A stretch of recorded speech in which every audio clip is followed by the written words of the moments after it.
அடுத்ததாக நான் என்னுடைய ஒரு ஆற்றல் இருக்கிறேன். One of my promises of my lifetime is to be a strong advocate and to be one of the many strong voices for the oppressed and marginalized. The recently released report by the United Nations panel of experts finally unveiled to the world and revealed many of the atrocities that we all knew were happening on the island of Sri Lanka for many, many decades. The war without witnesses that had taken place on the island finally has some international media coverage because of the United Nations report. Today,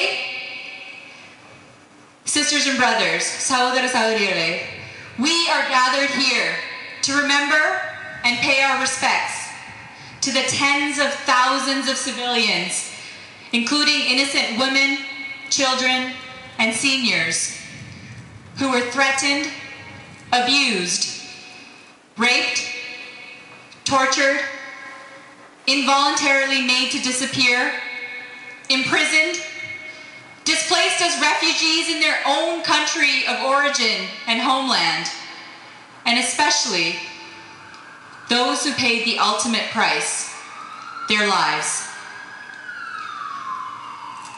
But I'm not shocked.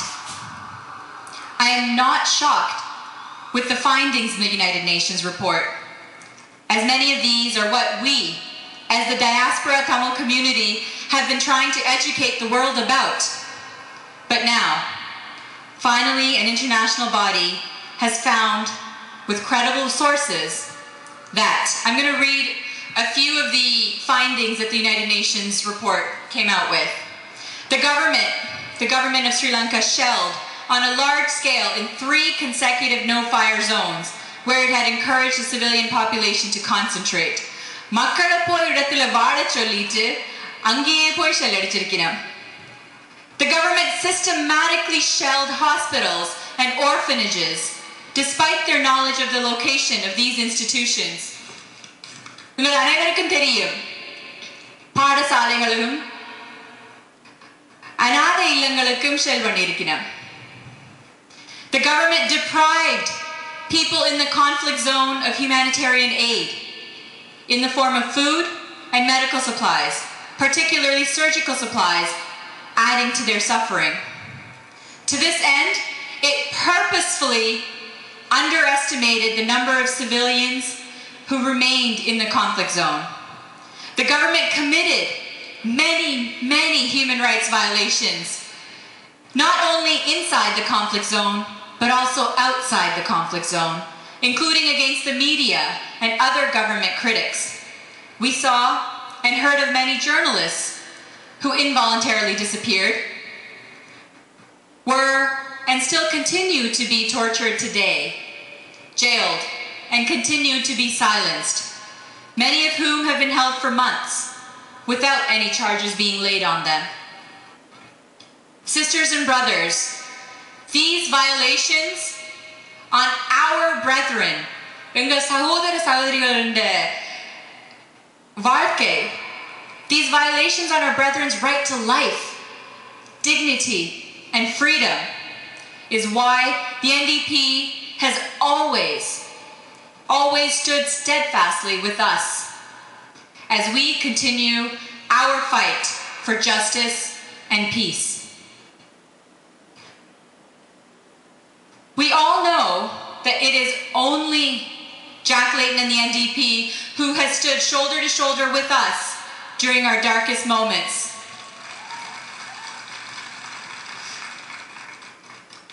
We know that it was only Jack Layton who was willing to speak with us and gave us hope outside the Parliament building that cold day 2 years ago today. Also, it is only the NDP that put forward a motion recently in the House of Commons that would have had Canada make a clear stance on the position on the situation in Sri Lanka. I don't know if many of you know the motion, so I'm going to read some of it to you, so you know the type of work that we as the NDP are already doing in the House of Commons. motion reads, that in the opinion of the House, the government should, meaning the government of Canada should, express its support for internal rebuilding, resettlement, and reconciliation within Sri Lanka that would address the needs of all ethnic groups that are necessary to ensure a lasting peace. And call on the Sri Lankan government, the United Nations, and the international community to work in concert to establish an independent international accountability mechanism that would look at war crimes and human rights offenses committed by both sides during the and after the war in Sri Lanka in a fair manner, allow unrestricted access to human rights organizations and aid agencies, journalists, and international human rights groups greater freedom of movement, including inside internally displaced persons camps. Create and implement comprehensive policies based on the respect for human rights, democracy, and the rule of law. Unfortunately, this strong motion that I worked with Peter Julian to draft didn't have enough support from the Stephen Harper government and the Liberals, and this motion didn't pass in the previous session of Parliament. But sisters and brothers, we are committed to reintroduce this motion in the House of Commons with me as a Member of Parliament. யாழ் குடாநாட்டில் பிறந்து கனடாவில் வளர்ந்து இன்று உங்கள் முன் முதலாவது தமிழ் கனேடிய பாராளுமன்ற உறுப்பினராய் நிற்கிறேன். Today I stand before you as the first Canadian Member of Parliament of Tamil heritage, born in Jaffna and raised here in Canada. I am committed to working toward the creation of an all-party parliamentary group that will look into the atrocities that took place in the island of Sri Lanka.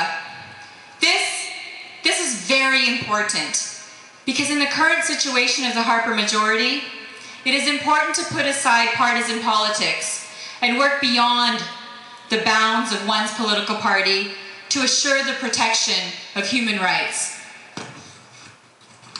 The NDP is committed to work with the government to move forward on many issues, but as the official opposition, as a strong official opposition, we will continue to hold the government to account, to strive for higher human rights standards, to once again become an international peace broker.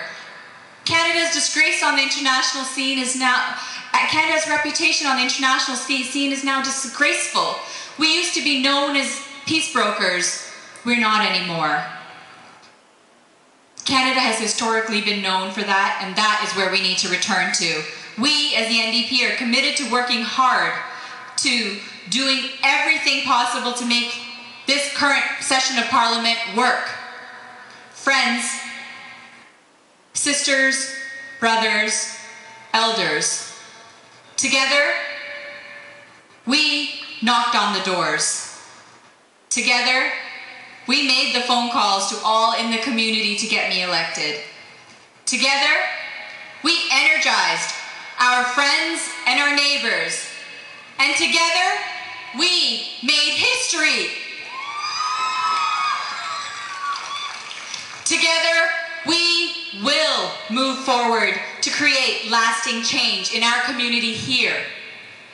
Together, we will work and continue to fight for dignity, equality, and justice for our brothers and sisters who remain on the island of Sri Lanka.